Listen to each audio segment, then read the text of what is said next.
మాచర్లలో జరుగుతున్న స్వర్ణాంధ్ర స్వచ్ఛాంధ్ర కార్యక్రమంలో AP CM Chandrababu మాట్లాడుతున్నారు. ఇప్పుడు లైవ్ చూద్దాం. ఆడబిడ్డల కోసం అనేక కార్యక్రమాలు, పండుగ కానుకలు ఇచ్చాం, ఇంకో పక్క రివాల్వింగ్ ఫండ్ ఇచ్చాం. మీ అందరికీ ఎప్పటికప్పుడు ఉద్యోగాల్లో కాలేజీల్లో 33% రిజర్వేషన్ కూడా తీసుకొచ్చాం. ఈరోజు దీనివల్ల నాకు ఒక్క నమ్మకం ఉంది, మా ఆడబిడ్డలు బయట వచ్చేది మొదలు పెడితే ఆర్థిక బలోపేతం అవుతుంది. మీ ఆలోచన విధానమే నిన్నటి వరకు 50%కే పరిమితమైన అభివృద్ధి ఈరోజు రాష్ట్రంలో 100కు 100% చేసే పరిస్థితి వస్తామంటే అది మా ఆడబిడ్డల కృషి అని చెప్పి కూడా మీకు తెలియజేస్తున్నా. ఇది కాకుండా దీపం నేనే పెట్టాను, సిలిండర్ నేనే ఇచ్చాను, ఆ రోజుట్లో ఉచితంగా ఇప్పించాను. మళ్ళీ ఈరోజు 3 సిలిండర్లు ఉచితంగా మా ఆడబిడ్డలకు ఇస్తున్నాం. ₹1 ఖర్చు లేకుండా వంట కూడా మీరు చేసుకోవచ్చు. ఇది కాకుండా ఇక్కడుండి రైతులందరికీ 20,000 రూపాయలు అన్నదాత సుఖీభవ. కేంద్రం 6,000 ఇస్తుంది, మనం 14,000 ఇస్తాం. మొదటి విడత 7,000 వేసాం, ఇంకా 13,000 మీ అకౌంట్లో వేసే బాధ్యత మేము తీసుకుంటామని చెప్పి నేను మీకు తెలియజేస్తున్నా. 47 లక్షల మందికి 3,173 కోట్లు ఒకేసారి వేసాం. నిన్నే మీరు చూస్తే యువగళం ఆ రోజు చెప్పాం, ఉద్యోగాలు ఇస్తా అన్నాం. 1 పైసా అవినీతి లేకుండా 16,347 మందికి ఉద్యోగాలు ఇచ్చిన ఘనత, 1 సంవత్సరంలో పూర్తి చేసిన ఘనత ఈ పార్టీదని చెప్పి కూడా నేను మీకు తెలియజేస్తున్నా. నైపుణ్య స్కిల్ డెవలప్మెంట్ చేయించాం, 1,00,000 మందికి ఉద్యోగాలు ఇచ్చాం. 10 లక్షల కోట్ల రూపాయలు పెట్టుబడులు వచ్చాయి, 9 లక్షల మందికి ఉద్యోగాలు వస్తాయి. నేను ఒకటే చెప్తున్నా మా తమ్ముళ్ళందరికీ, ఆ రోజు చెప్పా, ఈరోజు చెప్తున్నా, మీరు చదువుకుంటే ఉద్యోగాలు వచ్చే విధంగా ఏ విధంగా పెట్టుబడులు తేవాలనో తెస్తామని చెప్పి కూడా నేను మీకు తెలియజేస్తున్నా. నేను నెలకు 2 రోజులు, ఒకటి స్వచ్ఛాంధ్ర కార్యక్రమం, రెండవ కార్యక్రమం పేదల సేవలో కార్యక్రమం. నేను ఒకటే ఆలోచించాను, ఇప్పుడు కూడా వేదికలో బంగారు కుటుంబాలు కూర్చోబెట్టి మార్గదర్శకులు పెట్టామంటే నా మనసు ఎప్పుడూ ఈ పేదవాళ్ళపైనే ఉంటుంది. పేదరికం లేని సమాజాన్ని నిర్మాణమే ధ్యేయంగా నేను పనిచేస్తున్నా. ఏ పని చేసినా పేదవాళ్ళ కోసమే చేస్తానని మీకు హామీ ఇస్తున్నా. అందుకే 64 లక్షల మందికి పింఛన్లు నేను సవాలు విసురుతున్నా. ఏ రాష్ట్రంలోనే ఇస్తున్నారా అని మిమ్మల్ని అడుగుతున్నా. 4,000, 6,000, 10,000, 15,000, సంవత్సరానికి 34,000 కోట్ల రూపాయలు 64 లక్షల మందికి ఇచ్చే ఏకైక రాష్ట్రం, ఏకైక కార్యక్రమం ఎన్టీఆర్ భరోసా.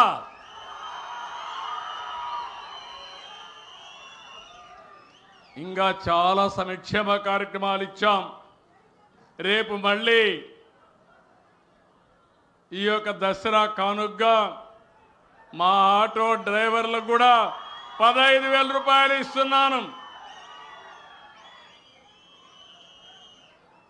ఇది కాకుండా మీరందరూ గుర్తుపెట్టుకోవాలి, ఏదో డబుల్ ఇంజన్ సర్కార్, కేంద్రంలో రాష్ట్రంలో 2 కూడా ఎన్డీఏ ప్రభుత్వాలు ఉన్నాయి. మనం ఈరోజు సూపర్ 6 సూపర్ హిట్ అయింది, అవునా కాదా అని మిమ్మల్ని అడుగుతున్నా. పేదవాళ్లకు న్యాయం జరిగింది.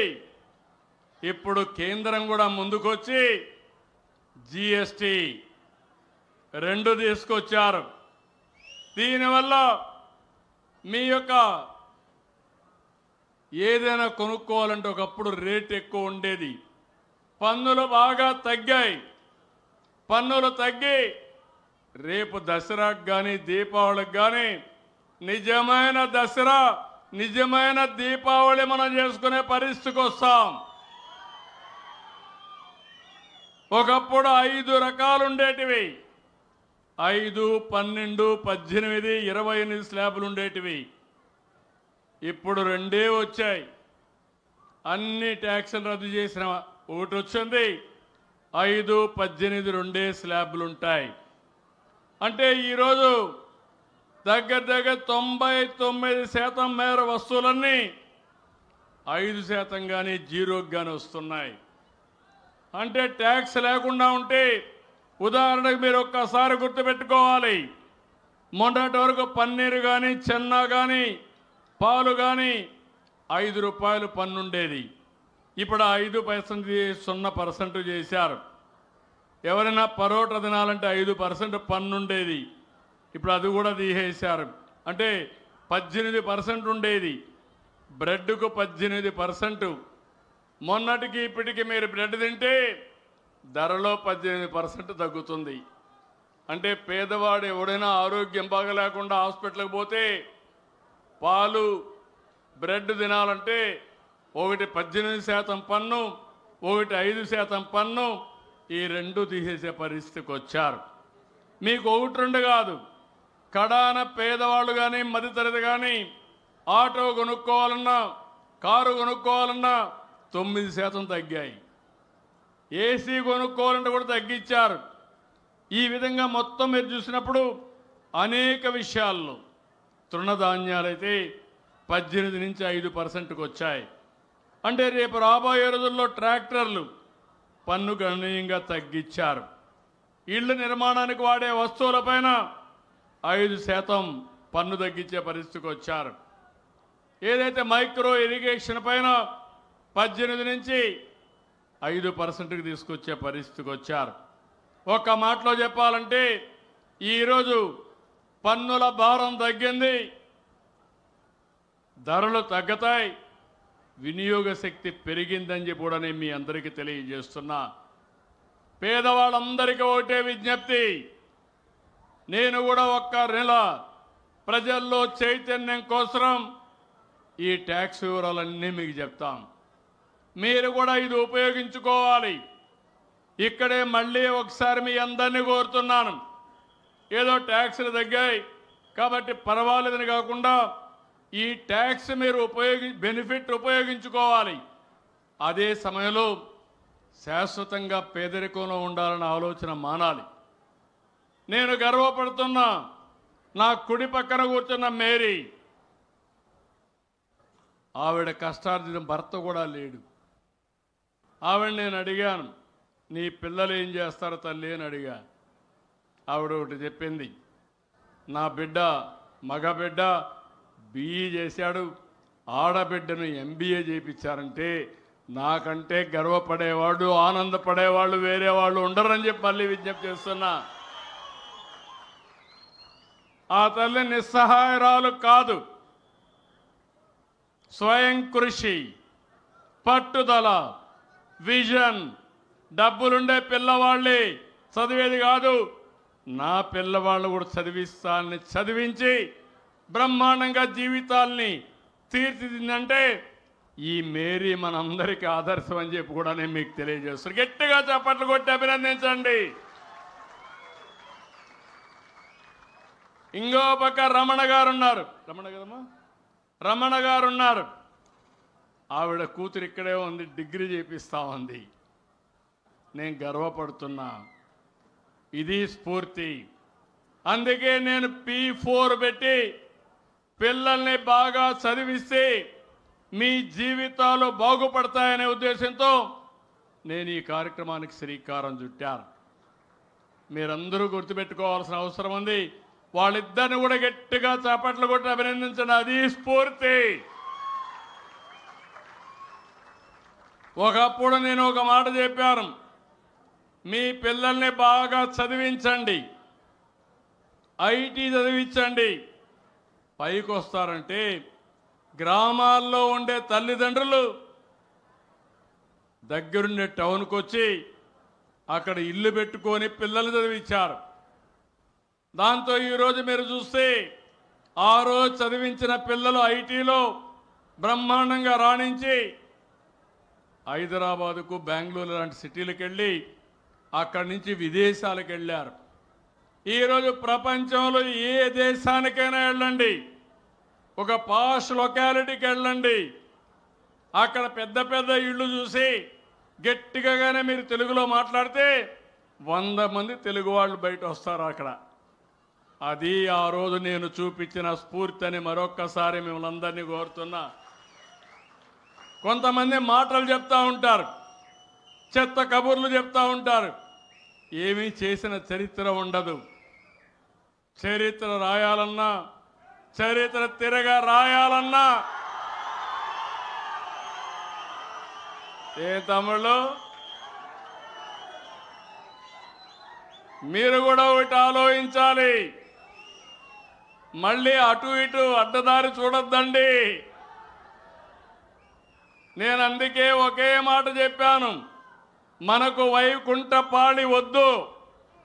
నేను పైకి ఎక్కిపోవడం, మళ్ళా వేరే వాళ్ళు కిందికి లాగడం, మళ్ళా మిమ్మల్ని అందరినీ పైకి తీసుకురావడానికి ప్రయత్నం చేయడానికి నా జీవితం సగం సరిపోయింది.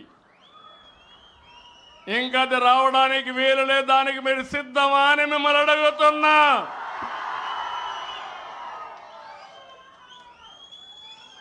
నా లక్ష్యం ఒకటే, అందరికీ ఆదాయం పెరగాలి.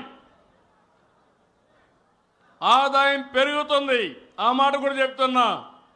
ఒకప్పుడు మీరు బస్తాలు మోసేవాళ్ళు, మడకలు దున్నేవాళ్ళు, దుక్కి చేసేవాళ్ళు, చాలా కష్టపడేవాళ్ళం.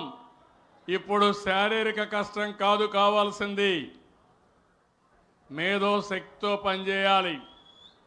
మీ అందరి దగ్గర సెల్ ఫోన్లు ఉన్నాయా లేవా? ఒకప్పుడు ఒక సర్టిఫికెట్ కావాలంటే ఆఫీస్ చుట్టూ ఊరు తిరిగేవాళ్ళు.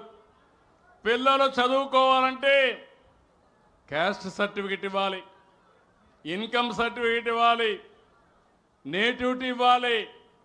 దీనికోసం ఎంఆర్ఓ సరిపోతే తిప్పిందే తిప్పుడు. ఇప్పుడు ఎవ్వరి దయాదర్శనాల అవసరం లేదు.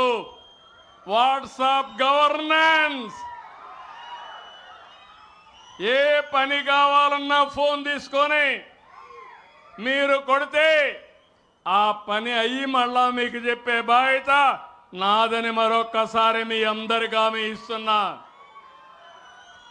ఎవరైనా పని చేయకపోతే ఏ ద్వారా స్టడీ చేసి నేరుగా పని చేయని వ్యక్తుల దగ్గరికే వస్తానని మరొక్కసారి మీ అందరికీ హామీ ఇస్తున్నా.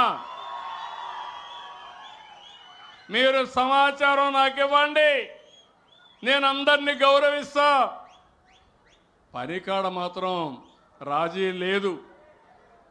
పేదల్ని వేధించద్దండి ఎవరు కానీ, రాజకీయ నాయకుడు కానీ లేకపోతే ఆ అధికారులు కానీ. పేదలకు స్వేచ్ఛనిచ్చే బాధ్యత, అవినీతి రహిత పాలన ఇచ్చే బాధ్యత నేను తీసుకుంటానని చెప్పి నేను మీ అందరికీ హామీ ఇస్తున్నా. అందుకే 730 సేవలు ఈరోజు వాట్సాప్లో ఇస్తున్నాం. ఎంతమంది వాడుకున్నారు? చేలు పైకెత్తండి. చాలామంది వాడుతున్నారు, ఇంకా చాలామంది వాడుకోవాలి. క్యాంపెయిన్ కూడా చేస్తున్నా గ్రామాల్లో, టౌన్లో. సెక్రటరియట్ని పంపించి తెలియకపోతే నేర్పించి, ఒకవేళ తెలిసిన ఉంటే మీరు 10 మందికి సహాయం చేసేట్టుగా ఈ కార్యక్రమానికి కూడా శ్రీకారం చుట్టాం. ఇంకొక విషయం కూడా మనం ఒక్కసారి గుర్తుపెట్టుకోవాల్సిన అవసరం ఉంది.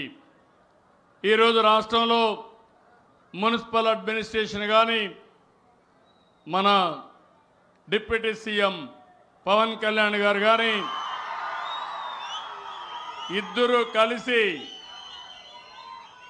పరిశుభ్రమైన నగరాలు, పరిశుభ్రమైన గ్రామాల కోసం పనిచేస్తున్నారు. అందుకే మీరు ఒక్కసారి చూస్తే నేను ముఖ్యమంత్రి అయినప్పుడు 83 లక్షల లెగసీ వేస్ట్ ఉండేది. కుప్పలు కుప్పలుగా అడవులు తయారు చేసే పరిస్థితికి వచ్చారు. అది చూస్తే నాకు చాలా బాధ కలిగింది. దానివల్ల చాలా ప్రమాదం కూడా.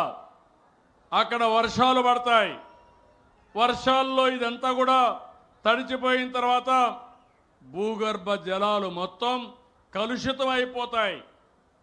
ఒక దిక్కడ భూగర్భ జలాలు కలుషితం అయితే ఎంతవరకు అది పర్కులేట్ అయితే ఆ ప్రాంతం అంతా కలుషితం అయిపోతుంది. ఆ స్మెల్ చూస్తే భయంకరమైన వాసన, ఆ స్మెల్తో లేనిపోని రోగాలు వస్తాయి. అలాంటివి చేసిపోయారు ఈరోజు. అందుకే నేను ఆ రోజు నారాయణ గారికి ఒక మాట చెప్పాను, మున్సిపాలిటీకి ఒక మాట చెప్పాను. అక్టోబర్ 2 గాంధీ జయంతి నాటికి 100% లెగసీ వేస్ట్ తీయాలని చెప్పాను. మొత్తం తీసిన ఘనత ఈరోజు నారాయణ గారికి, ఆ డిపార్ట్మెంట్కి దక్కిందని చెప్పి నేను మీకు తెలియజేస్తున్నా. గట్టిగా చప్పట్లు కొట్టి అభినందించండి ఇలాంటి మంచి పని చేసినప్పుడు. పారిశ్రామిక శానిటేషన్ కార్మికులు, మున్సిపల్ శాఖ ఉద్యోగులు, అధికారులు, కమిషనర్లు చాలా బాగా పనిచేశారు. Good job. ఈరోజు కూడా నేను ఒక చిన్న పని ఇచ్చి వచ్చా. ఇక్కడే ఒక యాదవ కాలనీ ఉంది. మొత్తం ఇంట్లో పేడంతా తీసుకొచ్చి రోడ్డు మీద వేశారు. చాలా చెత్తగా ఉంది. నేను అడిగా, ఎట్లున్నారు మీరంటే, అలవాటు అయిపోయిందంటే 30 ఏళ్ళ నుంచి ఉంది, అట్లా ఉండిపోయాం సార్ అంటే. ఇప్పుడు ఏంటంటే, కాదు మీరు చేసే పని మాకు నచ్చింది, మేము ఇంటికి ఒక మనిషి వచ్చాం, మీరు 4 గంటలు టైం ఇవ్వండి, ఈ చెత్తంతా క్లీన్ చేసి ఇక్కడ చెట్లు పెడతామని చెప్పే పరిస్థితికి వచ్చారంటే ఇప్పుడు ఇది అవుతాను. అక్కడికి వెళ్తున్నా. ఎక్కడికక్కడ ఇలాంటి చెత్తంతా క్లీన్ చేసి పరిశుభ్రమైన వాతావరణాన్ని మనం క్రియేట్ చేసుకోవాల్సిన అవసరం ఉంది. ఈరోజే నేను చూశాను, ఈ చెత్త నుంచి పెద్ద ఎత్తున సంపద సృష్టించే అవకాశం ఉంది. రేపు ఎల్లుండో మీ ఇంటికి కొన్ని వాహనాలు వస్తాయి. మీ చెత్తంతా ఇస్తే దానికి వస్తువులు మీకు తిరిగి ఇస్తామని చెప్పి కూడా నేను మీకు తెలియజేస్తున్నా. కాబట్టి మీరు ఏది పారేయకుండా, చిన్న చిన్నవన్నీ ఉంటే అది ఎలక్ట్రానిక్ వేస్ట్ కానీ, ప్లాస్టిక్ డబ్బాలు కానీ అన్నీ అక్కడ పెట్టండి. ఒకప్పుడు నేను చిన్నప్పుడు చూసేవాడిని, పాత వస్తువుల కోసం కొంతమంది వచ్చేవాళ్ళు. అవునా కాదా అని మిమ్మల్ని అడుగుతున్నా. ఇప్పుడు గవర్నమెంటే ముందుకు వచ్చి మీ పాత వస్తువులు తీసుకొని మీకేం కావాలనో అవన్నీ ఇచ్చే ఏర్పాట్లు చేస్తున్నామని చెప్పి కూడా నేను మీకు తెలియజేస్తున్నా. ఒక్క నెలలో 100 వాహనాలు పెడుతున్నాం. ఆ తర్వాత ఎన్ని వాహనాలు కావాలో అన్ని పెట్టి మీరు వాడిన వస్తువుల్ని, పనికిరాని వస్తువులు తీసుకొని మీరు వాడకానికి పనికొచ్చే వస్తువులు మీకు అందజేసే బాధ్యత నాదని మరొక్కసారి మీ అందరికీ హామీ ఇస్తున్నా. ఇలాంటి వినూత్నమైన కార్యక్రమాలతో ముందుకు పోతున్నాం. చెత్త నుంచి కరెంటు తీస్తున్నాం, అదే మరి చెత్త నుంచి కాంపోస్ట్ తీస్తున్నాం, అదే మరి కొన్ని వస్తువులు రీసైక్లింగ్ పంపిస్తున్నాం. దీనివల్ల సర్క్యులర్ ఎకానమీ బాగుపడుతుంది. విశాఖ, గుంటూరులో వేస్ట్ ఎనర్జీ ప్లాంట్స్ ఉన్నాయి. తొందరలోనే రాజమండ్రి, నెల్లూరు